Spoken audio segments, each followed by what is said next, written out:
Hi, welcome back to my couch. The only place in this room where it can only mean one thing. That's right. It's time to review a series that I took way too long to finish. Welcome finally to my Chaos series. Chaos Theory, not series. Well, it's a series, but it's not what it's titled. Welcome to my Chaos Theory Season 2 review. Fucking finally, I know. It's been out for about, a couple weeks now, and I still haven't made a review early because, when am I ever early for anything, right? But, I did watch the series, or the new season. Obviously, that's why I'm here making this video. And let me just tell you, right off the bat, it was absolutely fantastic. I loved it. It was better than Season 1. Just outright the bat. Off the bat, off the jump, it's better than Season 1. It's possibly better than Camp Cretaceous Season 3. I know that's like the standard that all Jurassic YouTubers like to compare to Chaos Theory nowadays, or Chaos Theory episodes nowadays. How dark it is. Chaos Theory Season 2 is fucking dark though, and it might be, I'm pretty sure I'd say it is darker than Camp Cretaceous Season 3. Yeah, I'd definitely say that. Some of the stuff we're going to discuss later on in this video, yes, it's definitely darker than Camp Cretaceous Season 3. I know Camp Cretaceous Season 3 is like the peak of, or what essentially a lot of Jurassic Park YouTubers call the peak of Camp Cretaceous, which, it is, because everything after that is, goes pretty downhill. Yeah, Season 4 and Season 5 are the best. I've made that evident of my thoughts of it. I'm not going to dive too deep into that, because this isn't a Camp Cretaceous video. This is a Chaos Theory Season 2 video. And let me tell you, off the bat, it's fantastic. I loved it so much, dude. The team put so much love and effort into the series. You can tell, too. It's such a just brilliant series, or season as well. The series is great, too, but the season, this individual season is just fantastic. I love it. It's so much time, effort, work, money. The quality obviously improved very much. Chaos Theory Season 1 had a definite improvement in quality compared to Camp Cretaceous, the entire series overall, and it's evident, even more evident in Season 2, because just the animation and the quality and just everything about it, the roars, the sound effects, just chef's kiss, beautiful, fantastic. But yeah, enough babbling on. Again, I'm starting this video off super fast because, I want to dive into this. It's been a while. I know not a lot of people, I know a lot of people will want to hear me talk about what I think of the series. I know a lot of people want to hear me just, babble on about nothingness. So, hey, give you guys what you want. Let's hop straight into it. Story basically picks off exactly where Chaos Theory Season 1 ended. The campers are getting on the boat and they are traveling to this location, the new location, the main location that we're focusing on now for Season 2, Senegal, Africa, which, first of all, what the fuck was happening? First of all, there we go, tongue twisters getting at me again. Such a beautiful location, man. I love to say such a unique area I hope you guys like my shirt too, by the way. It's a very, very blue, very nice shirt. Doesn't really contrast well with the couch, but whatever. Back to what I was saying. Yeah, Senegal, Africa, beautiful location. Great, they chose a, unique location. I didn't want to use the same word twice, but unique location for this season. I'm glad that we have them, running around such a beautiful area and all that stuff. It also gives way for more unique diversity in the dinosaurs too. We do see some very unique dinosaurs show up in this area that the campers are located in. And we also meet some pretty unique characters too, but we're not going to dive too deep into that. But the story also jump cuts between Brooklyn's story. I know, we're finally getting Brooklyn content. Yes, finally. Brooklyn's story and her role with the broker, and the campers and them trying to survive on Senegal, Africa. The story jump cuts, saying cups, again, tongue twisters. It jump cuts through, there's different storylines, and for 10 episodes too, until it all culminates like a small little scene that happens at the very end of the series, or show, or season. Why am I messing up so much? What the fuck is happening in this video? But yeah, overall season fantastic. I love it to death. Now, without further ado, we're gonna hop into the characters. But here's the thing, I'm not gonna talk about all the characters. Because none of them really change all that much, I'd say, from Season 1. There's little small tiny details that I can mention here and there, so I'll list them off do like a quick quick draw round of me listing off the characters and like what they do and what changes about them. So first off, Darius is trying to impress this little child girl that they're with called Zanya. Zanya's fantastic. Zanya's a great character. We're gonna get into her later. He's trying to impress her with all these dinosaur facts and just being an overall big brother to her, trying to help her out through this, essentially, taking her on this journey. Here's the thing. I like that the campers are being the adults that were missing in their lives from, or being the adults that should have been there with them when they were, going through that tragedy that was Camp Cretaceous. I do like that they're being those characters, or being the adults that should have been, that they should have been with, essentially. They're taking on the responsibility of looking after this child that they took on an adventure, which, wasn't the most smartest decision, or, brilliant, safe, it wasn't the best decision all around. But Zanya proves her usefulness, and she can take care of herself. Obviously, she proves that she's, smart enough to know about the safeties of the world, or not the location that they're in the, home that she inhabits. She knows, the rivers, the animals, and all that stuff. I'm gonna talk about Zanya in a bit, though, but I do want to focus on Darius. Again, Darius tries to impress her with all his knowledge, but Zanya's like, I understand it already. I'm not a little child. I know I'm a kid compared to you guys, but by myself alone, I am smart enough to understand, like, the brutality of this world. I understand, like, trauma and how that goes through that. I get it. I don't need you babying me all the time, which I think is a cute little dynamic. I think it's nice that Darius is trying to become, like, this big brother sort of figure that, Brad, was that his name? Brand? No, it was Brand. Is it short for Brandon? I think it should be. I don't know who would name their kid just Brand. But yeah, he's trying to, I have a theory that he's trying to imitate, like, how Brandon treats Darius, or how he expects older brothers to treat their younger. Yeah, he's trying to imitate, like, how, he thinks older siblings are supposed to treat their younger siblings. So, that's really cool. That Darius has essentially taken over this big brother role for Zanya. And she's, combative at first, but she eventually appreciates him for what he's doing. So that's basically Darius's whole stick this whole episode. Well, not even episode, whole season, really. Ben's is, he finds out that Brooklyn is alive before anybody else, and he's trying to make sure that he's trying to double confirm that it is Brooklyn, and so he doesn't mess everything up for the group again, which, Ben was never, I was about to say, Ben was never really a character that messed a lot of things up for the group. He was always sort of reliable in his own little way, but now that I'm thinking about it, I guess it's more so that Ben doesn't want to, because he was pretty wild back in Camp Cretaceous, so I guess this is his way of, like, toning it down and, like, relaxing a bit. So, like, he's like, I'm not as wild as I was before, so I have to, calm down, think about this rationally, can't just jump into every situation, not everything involves explosions. So that's a good little character arc for him. Well, not even character arc, just, character trait that he has now that he's matured and grown up, and he's in college. Ben is in college.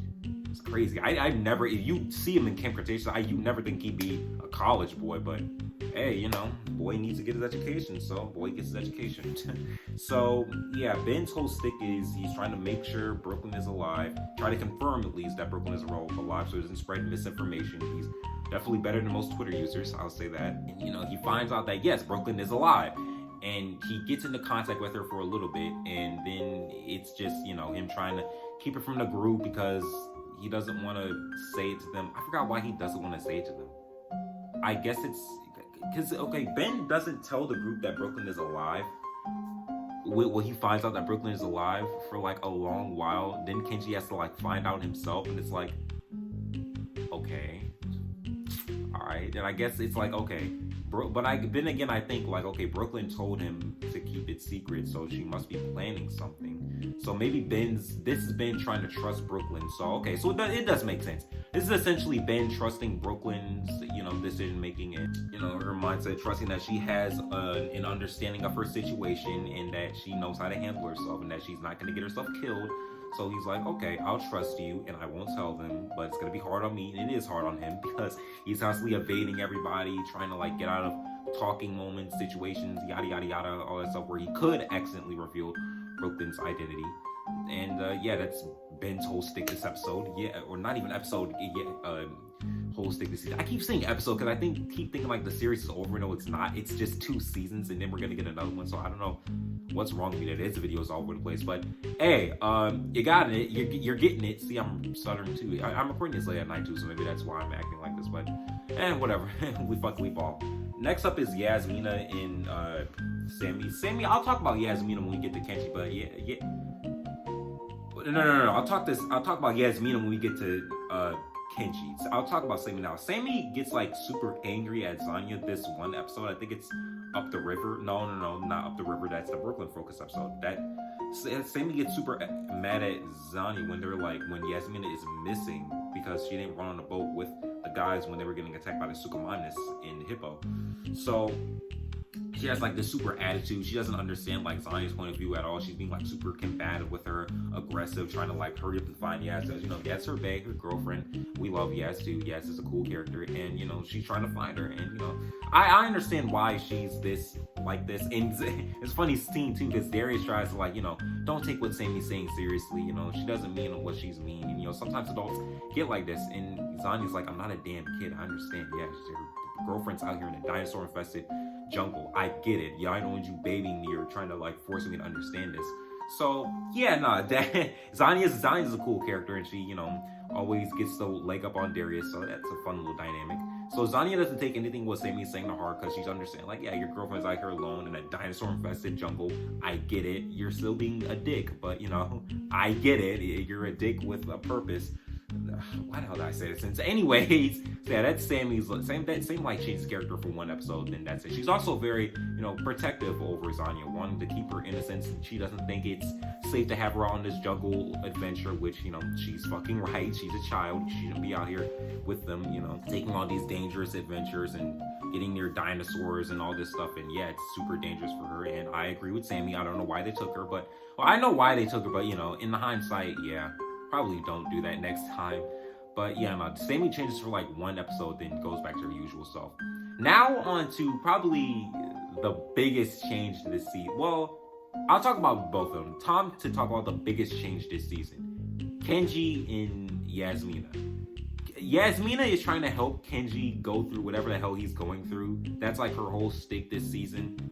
That's it, really. Yeah, Yasmina. I made a whole big thing about talking about Yasmina and Kenji, but not really. But you can talk about them simultaneously, but there's nothing really to talk about with Yas. Yas is trying to like help Kenji go through this whole process he's going through. Essentially, he's trying to stop him from, offing himself, to put it nicely.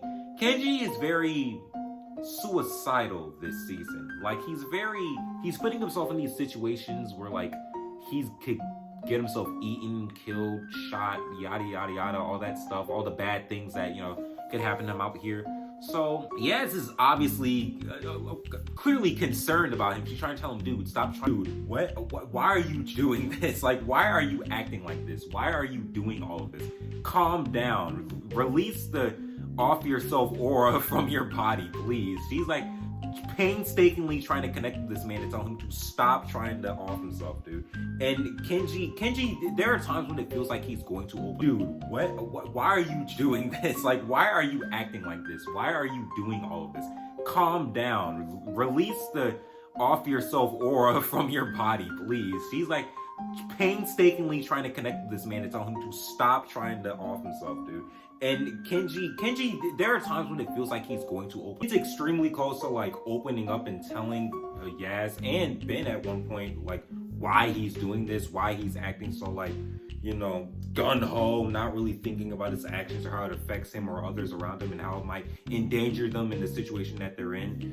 And they're saving that for season 3. I am 1,000% sure that they are saving that for season 3. There's no way that we just don't get a Kenji breakdown scene. Because, Kenji has been through a lot. He's been through a lot. He's like the character who goes through the most development throughout this entire season. And while he's acting all, gun-ho and, offing himself aura, like this sort of, I'm a dangerous person, not in the sense I'll hurt you, I'll hurt myself. And in turn, I will cause pain to you sort of aura around him. He's also, I'd say, reverted back to his Camp Cretaceous self. Like, he's not as mature as he, was in season 1. He's definitely more, season 1 to 2. He's definitely season 1 and 2 sort of energy, sort of Kenji I'm getting from Kenji, essentially. I just repeat the same word. That's the sort of energy I'm getting from Kenji right now. Season 1 and season 2 of Camp Cretaceous.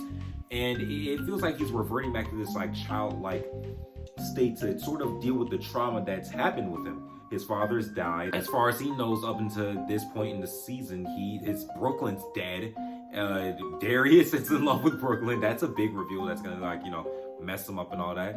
So yeah, man, Kenji's dealing with a lot, and it's definitely understandable as to why he's acting in this sort of way. And I do like that they're doing this, that they're showing like Kenji acting out like this. They're showing the nuances of the characters, and it will be reviewed in season 3. I 1000% know that, 100,000%. Yasmin is definitely a helper this season. She's one of the people who tries to get Kenji to open up. She's talking to him more. She's trying to play around with him, play his game, try to act all in the sense of what he's acting like. That ends up not going anywhere at all. So yeah, Kenji's definitely gonna reveal his feelings, what he's thinking about, why he's acting the way he is. Season 3, 100%. Don't let me down, Chaos Theory team.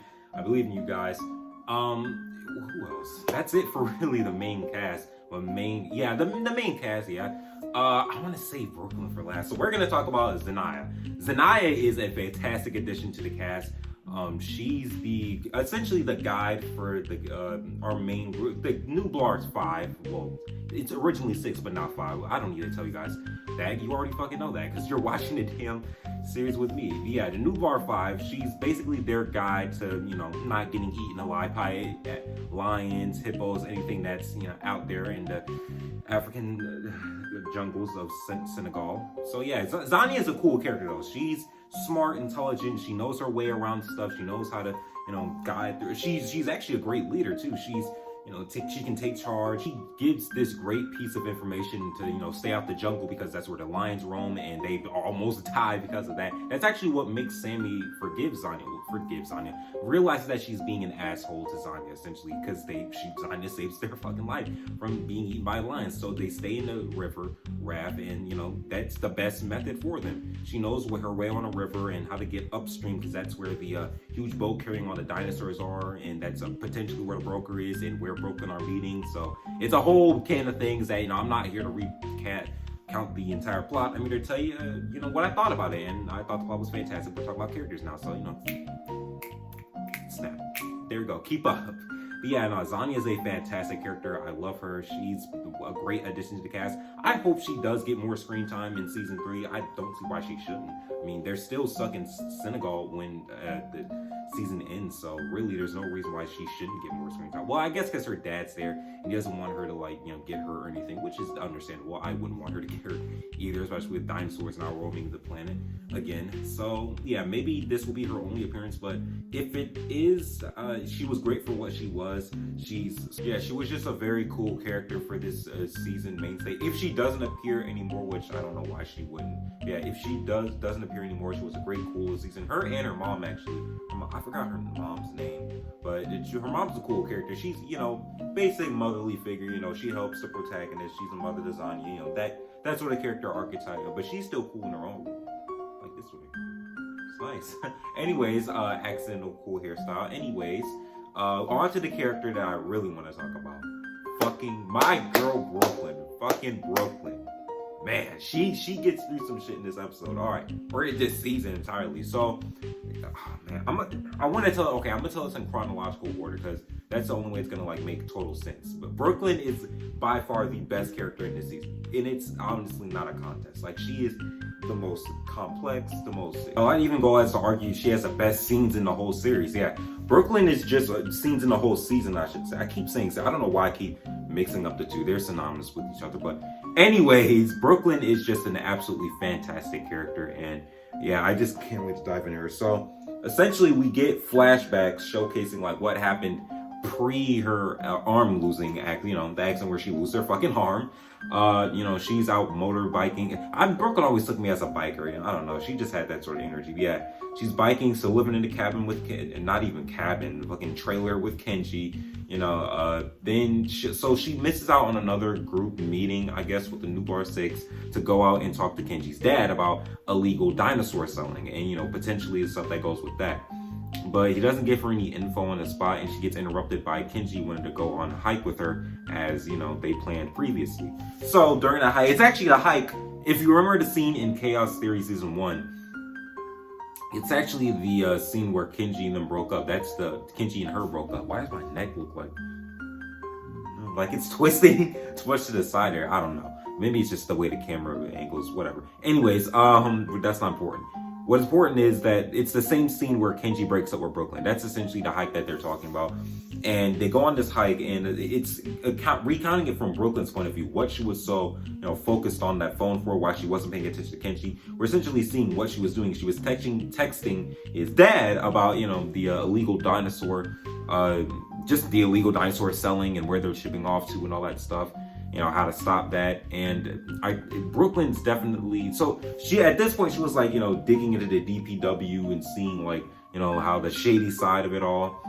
And then we cut forward to, after their breakup, we cut to Brooklyn's apartment, and Kenji, we see the scene where, Kenji's dad sending the money. It's essentially it's explaining all the mysteries about Brooklyn, the small mysteries about Brooklyn that was, set up in Chaos Theory Season 1, like, where she went after, well, we know where she went, but like, why she lived in her apartment, where she got the money from, all that stuff.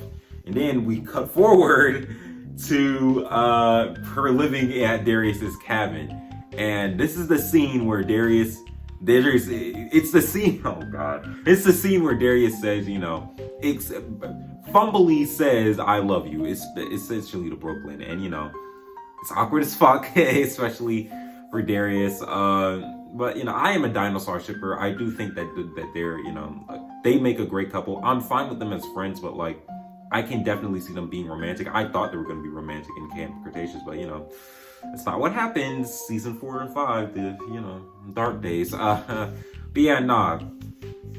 Darius essentially fumbly says, I love you to Brooklyn. Then he leaves with, I forgot the DPW woman's name. She's not important in Season 1, but she is important in Season 2. So yeah, he leaves with her to go do the job. And then later that night, so essentially, the day Darius says, I love you to Brooklyn is the same day that she gets attacked. So pretty fucking traumatic for Darius to say, and Brooklyn, getting told that your best friend has feelings for you and then losing her arm that same night and day.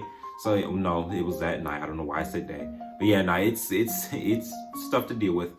So I feel like her name was Ruby or Rudy. I don't know. I'm still thinking about the DPW worker. I don't remember her fucking name. Anyways, that's not important. What's important is we see what actually happened that night. So after Brooklyn makes iconic video to Darius, the Allosaurus shows up.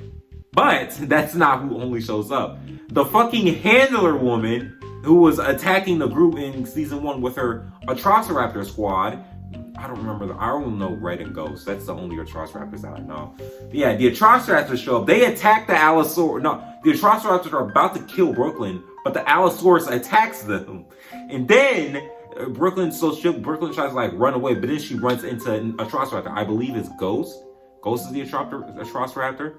And it's not the Allosaurus that takes Brooklyn's arm. It's Ghost. Ghost bites off Brooklyn's arm. So Darius's anger towards the Allosaurus is actually completely misplaced. He should be hating the fucking Atrociraptors because they're the ones that took Brooklyn's arm and essentially killed her.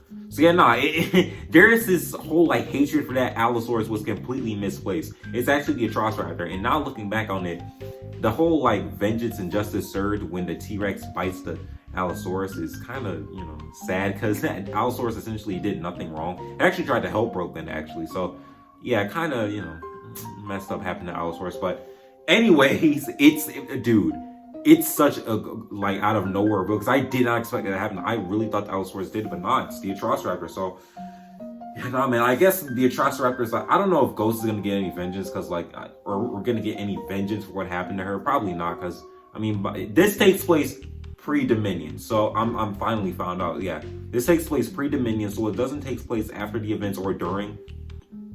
So nothing in Dominion has happened yet. So we know that Ghost is still alive and kicking. So we don't know if we don't know what's gonna happen with them or if Brooklyn's gonna get justice. She shouldn't because it's a dinosaur. It's just doing as it's told. So nothing we can really do about that. Maybe she can get revenge on a handler possibly, but we'll see. But anyways, after that event, after losing her arm, she then meets up with Ronnie.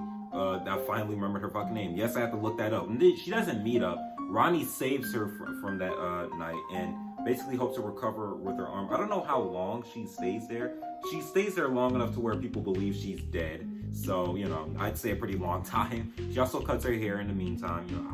I like the little, like, smaller haircut. I don't know. I don't think like it's as bad as people are making out to be. I think it's really good. I like it anyway.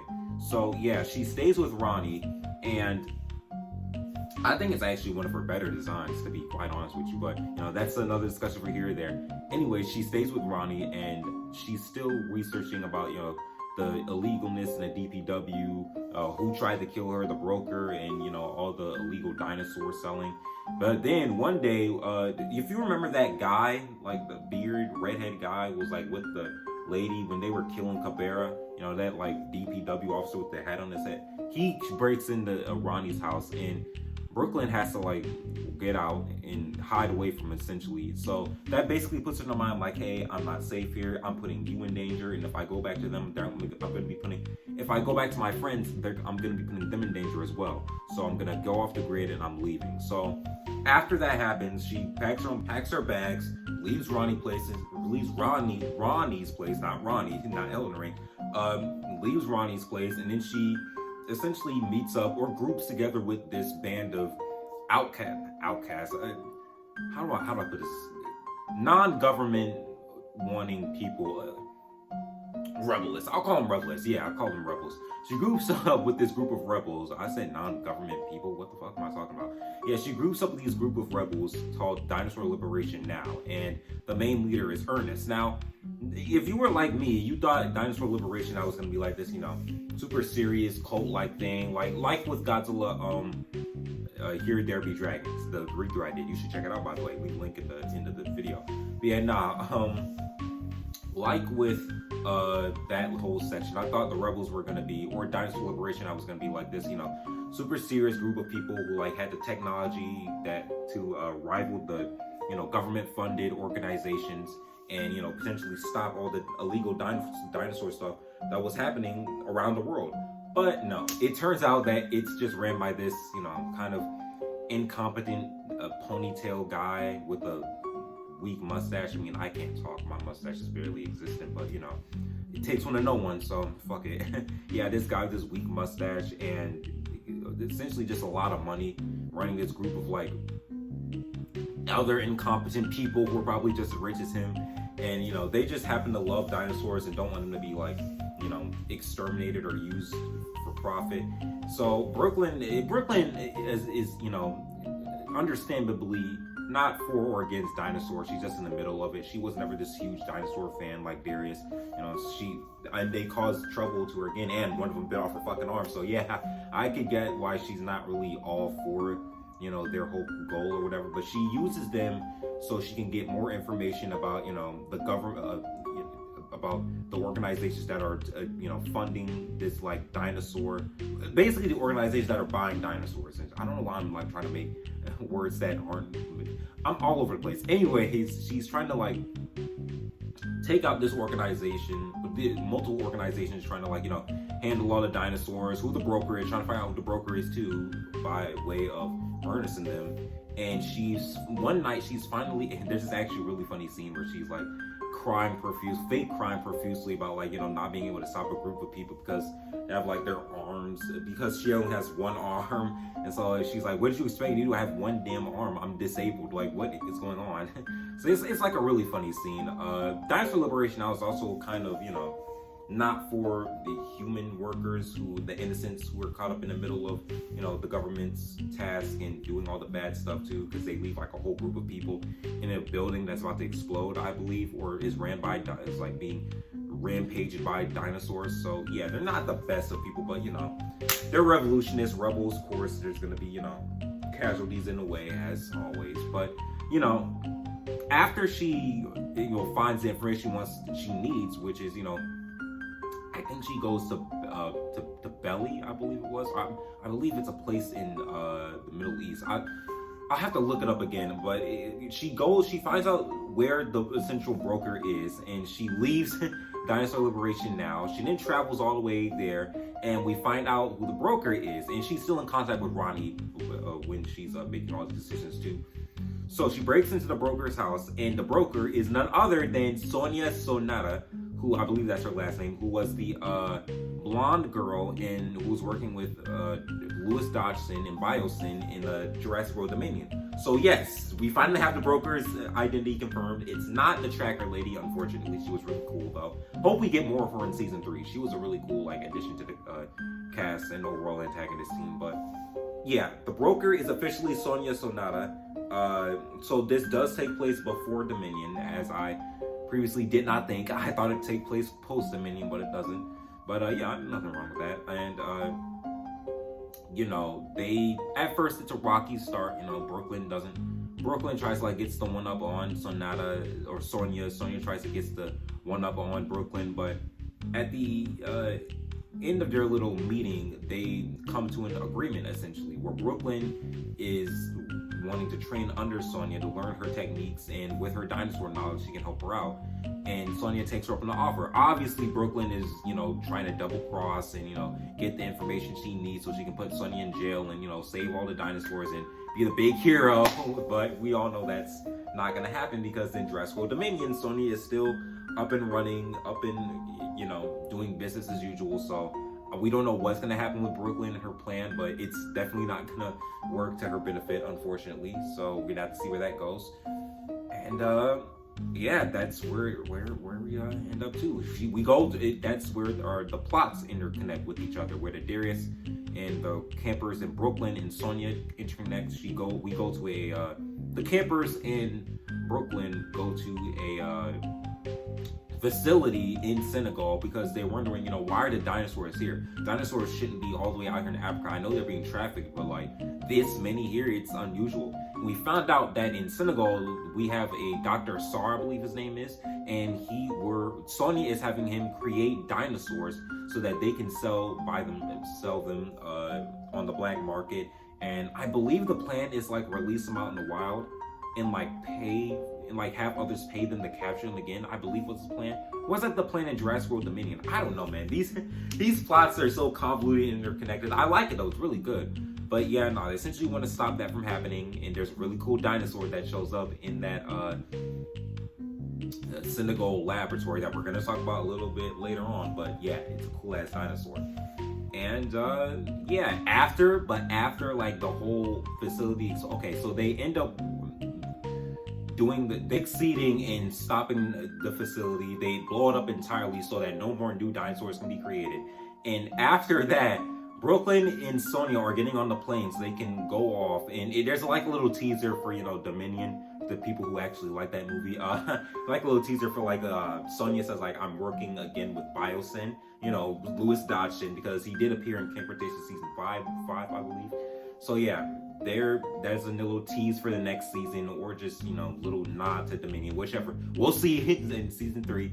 But yeah, nah, as Brooklyn is getting on the plane, Kenji, Ben, Darius, and just everybody else like goes to see her before she gets fully on the plane, and it's just such a heartbreaking scene, dude. Oh man, for them to like know that Brooklyn is still alive, and they all have like great looks on her, like they're happy she's alive, but like at the same time they're sad because like she's doing all this. There's obviously confusion. They don't know why she's doing all this, you know. They're confused, they're hurt, they're, you know, happy that she's back. It's just a whole range of emotions. It's like, I can't fail, you know. Oh man. But yeah, nah. But Dino-Star fans, Darius at Brooklyn shippers, you saw she had the biggest reaction when Darius came back. You know, I'm not a huge shipper, but you know, I just notice the little things. You know, I notice things for the ships I do actually ship, which is Darius X Brooklyn. And I am glad that Kenji and Brooklyn broke up. You know, that ship just came absolutely out of nowhere. I did not like Kenji X Brooklyn at all, but you know, hey, what are we gonna do? Again, season 5 and 4.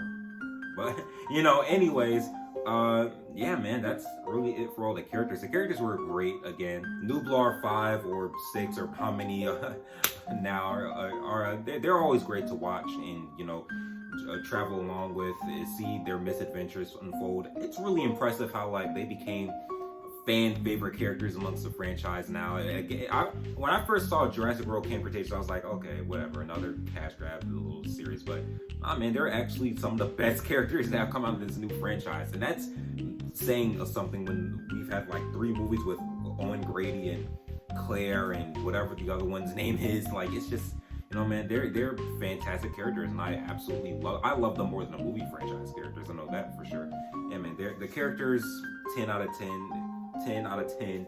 They're absolutely beautiful. Now, time for the dinosaurs. And, you know, there's not that many that appear, but ones that do appear are fantastic. And now, there is no T-Rex in this, or, you know, Spinosaurus or Allosaurus. Nah, we have unique ones now. Now, we have Majungasaurus, or Majungasaurus, whatever you say his name. I always call it Majungasaurus. I don't know why, because I'm weird like that. But yeah, man, the cannibal dinosaur. Dude, it starts off seeing Majungasaurus with a banger. He kills, I believe it's a boy, or maybe it's a female. I don't know. We're going to use they pronouns. They kill off their other fellow Majungasaurus in the container that they were held in on like the boat that was carrying them to Senegal, to the facility. And then they absolutely obliterate, and I believe it's like Ornithomimus or a I believe it's an Ornithomimus or maybe a Gallimimus. Could be either one. But yeah, they just obliterate an Ornithomimus in like the little chase scene with Darius in on the boat too. It's fantastic, bro. Yeah, and it like straight up murders a Suchomimus, which, wow. First of all, is that how the fight would actually go? I don't know, maybe, because Suchomimus was more built for, like, you know, catching water, underwater prey. So yeah, I believe a Majungasaurus would absolutely dominate the Suchomimus. So yeah, real life accurate. Good job, Chaos Theory team. But yeah, man, the Majungasaurus was just, as a main threat, it was absolutely fantastic, and I loved it to death. It was a beautiful, beautiful monster. The Suchomimus was a nice little mini threat too. The fight scene between it and the hippopotamus was fantastic. Here's the thing. I wish we had more like dinosaur versus real life animal fights in like the movies and stuff like that. Obviously fake. I don't want the actual animals getting harmed in the filmmaking process, but you know, like, I don't know, maybe CGI isn't the best when it's like overused and all that stuff. So maybe not, but I don't know. I'm not like a huge CGI goof. Like, I'm not one of these people that like points out these little details in CGI meshes or all that stuff. So, you know, I mean, I was able to sit through got to Lex Kong. So fuck it. I mean, at this point, I'll take any CGI. But yeah, you know, I don't know. I just think we're missing our opportunity of, you know, dino versus real life animal fights. But maybe that's just me. Maybe it's good we don't have that for a reason. But yeah, Suchomimus, good little minor antagonist for there. It got absolutely washed when up against a real threat. Majungasaurus for the win, baby. But yeah, no, it was a good little mini threat. Now, the real creature I want to talk about is, oh yeah, the Atrociraptors are there. They're cool, I guess. But we actually, the Atrociraptor Red is really cool because he has a moment with the Leucistic Baryonyx. And the Leucistic Baryonyx is the coolest dinosaur to have possibly ever come out of this franchise, man. It feels like a character straight from Michael Crichton's book. It was created by Dr. Sarr, and he genetically modified it to not have any eyes. So it's blind. It has no eyes, and so it has to like listen to like where all the sounds are coming from. So it has super high adaptive hearing too, so it can like, you know, sense and feel around it and like listen to echolocations off of you know, sounds and like see where all the humans are at. Dude, it's so fucking cool. And there's this scene where Red the Atrociraptor, so Dr. Sarr controls the Leucistic Baryonyx with like a series of clicks or snaps. And so he turns on Sonata so he can, like, you know, become, I don't know, richer, more important, I don't know, whatever bad guy turns on other bad guy because they want to be better bad guy, you know the drill. So yeah, he uses the Leucistic Baryonyx, but then Sonya uses Red the Atrociraptor against the Leucistic Baryonyx, but instead of just an outright fight, Red is a girl. She copies Dr. Sarr's snapping with her tongue with clicks, and she controls the Baryonyx to kill Dr. Sarr and attack the campers. And it is the coolest shit ever, man. It's so fucking cool. Like, she's like in control of it. She's using it to attack the campers. They're all in the dark now. They're like, you know, trying to maneuver around everything. And it's like, oh my goodness, it's so fucking cool, man. Chaos Theory team, you guys were X, man. Dude, it's just so good. It sucks that it dies in the explosion of the laboratory. Yeah, but you know, while she was there, she was fantastic. It was a fantastic dinosaur, and man, it was just beautiful, beautiful, beautiful final creature to end off on. You know what I mean? And yeah, that's it. That's really. Oh yeah, there's a Galley Minus. I think her name's Galley. It's Zanya keeps as a pet. It's there. Whatever. I don't really care that much about it, but you know, it's there. Whatever. Yeah, that's Chaos Series Season 2. You know, that's pretty much it, dude. I love this season. It was it's a step in the right direction. It's a step. They've clearly learned from, you know, what happened, the rights and the wrong of Camp Cretaceous, and they're building upon that. And oh yeah, it's dark too. There is like literal blood. Or like there's like a literal pile of blood. Like before, I don't know if I mentioned this, but like when they're walking into the Majungasaurus camp, there's like blood on the floor. Darius also steps in some blood when he's like looking for the escaped Majungasaurus. So yeah, it's very much darker, but it also has its lighthearted moments, obviously, with, you know, when Zanya's dad shows up, yeah, it's like, you know, corny dad jokes. Darius and Zanya's, you know, brother-sister relationship, and, you know, the whole Darius and Brooklyn love lot thing, you know. Well, I hope we continue that, bro. I want to see where it goes, but yeah, nah, man, that's really it for Chaos Theory Season 2. I believe Season 3 is gonna come out in 2025. Jesus Christ, 2025. It's insane to believe that we've made it this far. We've made it to 2025, guys. Jesus Christ, man. Well, not yet, anyway. We're almost there, but yeah, man, this will probably come out on Halloween too, but, you know, I don't know. Can't be too sure, but that's gonna be enough today's video. I know this was super long getting out. I'm sorry. My phone, this is gonna be like super choppy too, but like my phone storage is like acting up completely, and I don't know how to, like, I've deleted so many stuff and it's still acting choppy. So maybe it's the software, maybe it's getting old, I don't know, but hey, man, we ball, fuck it, we ball. You know. And yeah, that's the end of today's video. I hope you guys enjoyed. This probably is gonna come out after Halloween, or maybe in November. I don't know. It's not coming out later tonight. Well, who knows? We'll see. But yeah, that's gonna be the end of today's video. Tell me you guys' thoughts on Chaos Theory Season 2. Did you love it? Did you hate it? Were you in between on it? Chaos Theory Season 2 to me was fantastic. It was a great step in the right direction. The tone was perfect. A perfect blend of, you know, despair and hope, comedy and darkness. It's just a great little piece of media, great little Jurassic piece of media, man. Hopefully Jurassic World Rebirth will continue this new trend of cool things coming on, but hey, bro, we'll see when we get there. You know, that's gonna be in today's video. Hopefully you guys enjoyed. If you did, leave a like, subscribe, and until Jurassic World Chaos Series Season 3. Did I say Camp Cretaceous Season 2 beforehand? I hope not. But until Chaos Theory Season 3, I will see you all in the next video.